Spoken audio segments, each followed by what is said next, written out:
કે બેનને હોસ્ટેલમાં ભણવા મૂકવી તો એમાં શું મોટી વાત છે? તો એમાં મને વિચાર આવ્યો કે આ જમાનો કેવો ખરાબ છે, દીકરીને કેમ એકલી મૂકવી. લાગશે વાર પણ આવશે મજા. હવે જો અહીંયા આપણે આવ્યા તો આપણે બધી જોઈ લઈએ તો પછી આપણે ખબર પડે ને. મને જોઈ લઉં એકવાર તો મને દીકરીને મૂકવાનું મન થાય. અમારી સંસ્થામાં 6 ધોરણથી 12 ધોરણ સુધી ખાલી દીકરીઓની જ સંસ્થા. મારે એ જાણવું છે કે ટૂંકમાં અહીંયાનું રિઝલ્ટ કેટલું છે, એમ કેટલા ટકાવારી, મતલબ કેટલા ટકા સુધીનું રિઝલ્ટ છે બેન? મારી દીકરીને સ્પોર્ટમાં વધારે ઇન્ટરેસ્ટ છે, તો અહીંયા રમતગમતની કઈ વ્યવસ્થા છે ખરી? તમારી સ્કૂલમાં કોઈ છોકરીઓ મેડલ કે કઈ મેળવી ગયેલ છે? તમારે સેફટી કેવી છે, દીકરીને પહેલા બધી જાણવું પડે, વિચારીને પછી દીકરીને મૂકવી આપણે જરૂરી છે ને. માં એ બાબત તમારે કંઈ પણ ઉપાધિ કરા જેવી નથી. જો ભાઈ, મારી દીકરી છે ને લાઇટકી બહુ છે.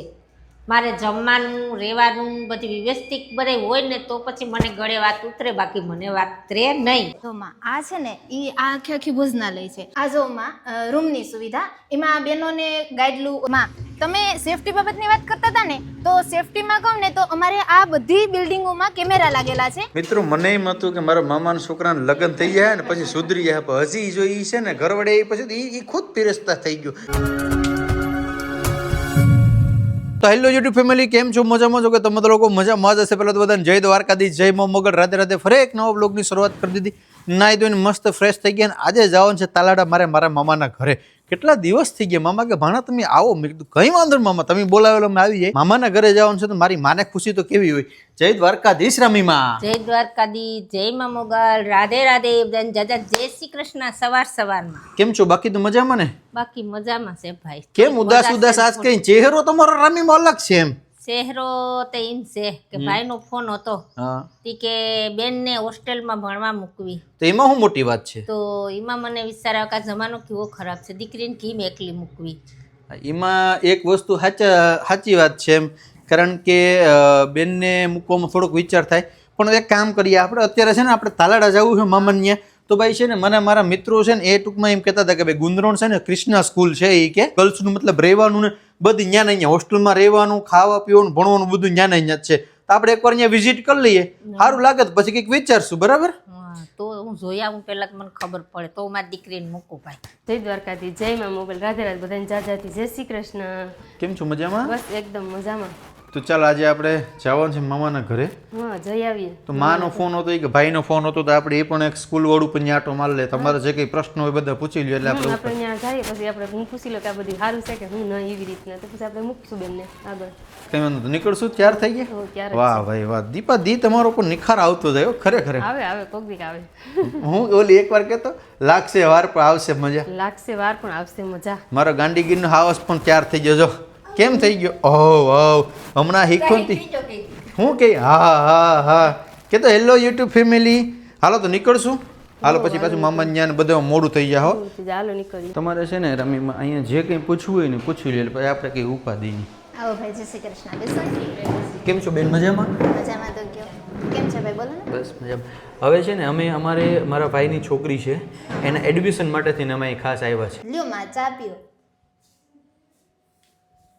તો ઘર જેવી વ્યવસ્થા છે ભાઈ. હવે જો અહીંયા આપણે આવ્યા તો આપણે બધી જોઈ લઈએ તો પછી આપણે ખબર પડે ને. મને જોઈ લઉં એકવાર તો મને દીકરીને મૂકવાનું મન થાય. બેન, મારે એ જાણવું છે કે અહીંયા કેટલા ધોરણથી લઈ અને કેટલા ધોરણ લગીની બહેનો છે અહીંયા અભ્યાસ કરી શકે? અમારી સંસ્થામાં 6 ધોરણથી 12 ધોરણ સુધી ખાલી દીકરીઓની જ સંસ્થા છે, એટલે દીકરીઓ જ ભણે. એ તો બધી બેન સમજાઈ ગયું, પણ મારે એ જાણવું છે કે ટૂંકમાં અહીંયાનું રિઝલ્ટ કેટલું છે, એમ કેટલા ટકાવારી, મતલબ કેટલા ટકા સુધીનું રિઝલ્ટ છે બેન? ભાઈ અમારી સંસ્થામાં છે ને છેલ્લા 5 વર્ષથી ને 100% પરિણામ આવે છે. એ બધી તો બેન સમજાણો. મારી દીકરીને સ્પોર્ટમાં વધારે ઇન્ટરેસ્ટ છે, તો અહીંયા રમતગમતની કઈ વ્યવસ્થા છે ખરી? હા બેન, અમારી સંસ્થામાં રમતગમત માટે અલગથી કોચ રાખવામાં આવેલ છે, જેમ કે એથ્લેટિક્સ, કે જેની અંદર લાંબી કૂદ, ઊંચી કૂદ, દોડ, જે વિદ્યાર્થીને જેમાં ઇન્ટરેસ્ટ છે તે અહીંયાથી અમે એક્ટિવિટી કરાવીએ છીએ. એટલું જ નહીં, અમારી સંસ્થાની અંદર એથ્લેટિક્સ સિવાય જે વિદ્યાર્થીઓને, જે દીકરીઓને યોગામાં વધારે રસ ધરાવે છે, જેને ઇન્ટરેસ્ટ છે, એ લોકોને અલગથી યોગાની પણ અમે તાલીમ આપીએ છીએ. આ ઉપરાંત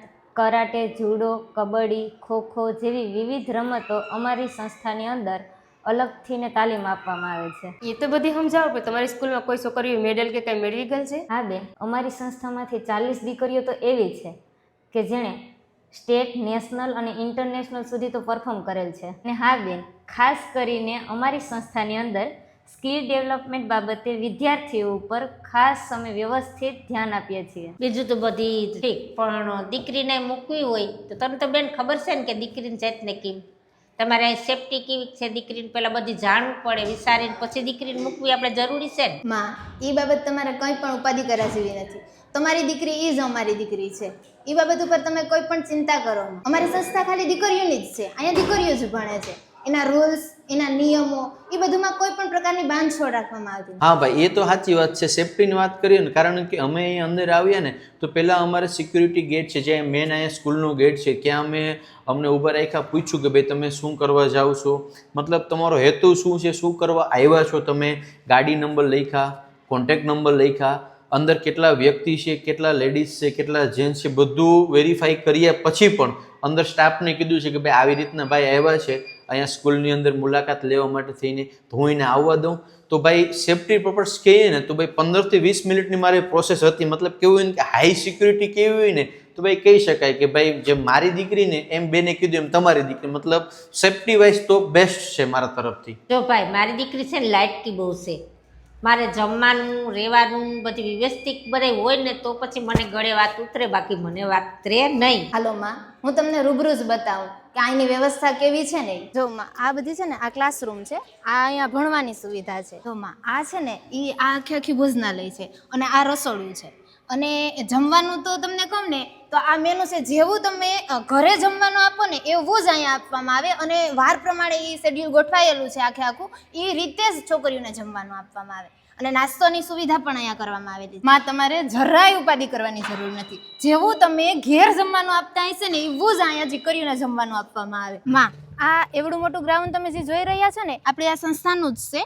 એમાં બધી પ્રકારની રમતો રમાડવામાં આવે છે, બધી એક્ટિવિટીઓ કરાવવામાં આવે છે. હાલો માં, હવે અમારી સંસ્થાની અંદર હોસ્ટેલની સુવિધા કેવી છે ને, ત્યાંની રૂમોની વ્યવસ્થા કેવી છે ને એ તમને હું બતાવું. આ જો માં, રૂમની સુવિધા, એમાં બહેનોને ગાડલું, ઓશીકું, ઓઢવાની એ બધી વ્યવસ્થા આપવામાં આવે અને લોકરની પણ વ્યવસ્થા કરવામાં આવેલી છે, જેથી કરી અને કોઈ દીકરીઓને કોઈ પ્રાઇવેટ વસ્તુ હોય તો એમાં એને રાખવી હોય તો રાખી શકે. વ્યક્તિગત લોકર આપવામાં આવેલું છે ને બાથરૂમની વ્યવસ્થા પણ અંદર જ કરેલી છે, જેથી કરીને દીકરીઓને બાર પણ નીકળવું ન પડે. અહીંયા જ છે બાથરૂમની વ્યવસ્થા પણ રૂમમાં જ કરેલી છે. માં, તમે સેફટી બાબતની વાત કરતા હતા ને, તો સેફટીમાં કહું ને તો અમારે આ બધી બિલ્ડિંગોમાં કેમેરા લાગેલા છે અને એ સતત 24 કલાક એનું મોનિટરિંગ ચાલુ જ હોય છે. તો ભાઈ અમે છે ને ખાસ આ સંસ્થાની અંદર એટલા માટે થઈને આવ્યા હતા, કારણ કે મારા ભાઈની છોકરી છે એને અહીંયા ગર્લ્સ સ્કૂલની અંદર અમે ક્યારના ગીર સોમનાથ જિલ્લામાં આપણે ગોતતા હતા કે ભાઈ એવી સ્કૂલ મળે કે ક્યાં રહેવાની વ્યવસ્થા સારી હોય, જમવાની વ્યવસ્થા સારી હોય, પ્લસ મેઇન વસ્તુ છે ને આ બધી વસ્તુમાં થોડુંક આમથામ થાય ને તો ચાલે,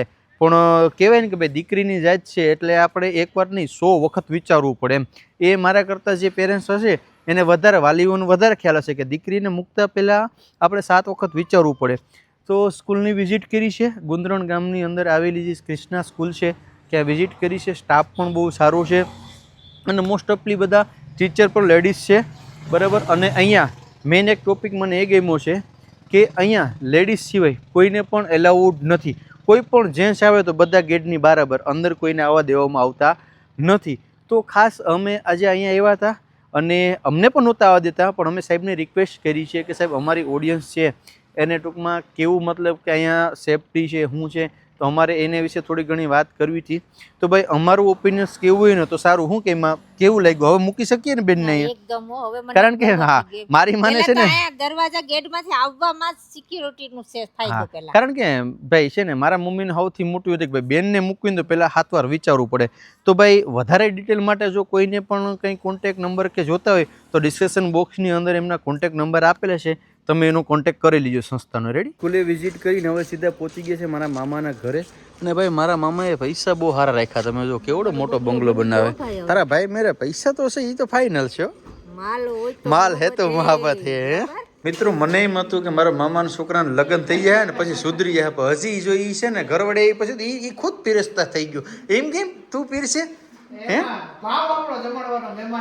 નહીં લાલભાઈ, આ વાત ઘરે ઉતરતી નથી યાર, આમાં કંઈક ગડબડ છે. મમ્મી કેમ છો? મજામાં?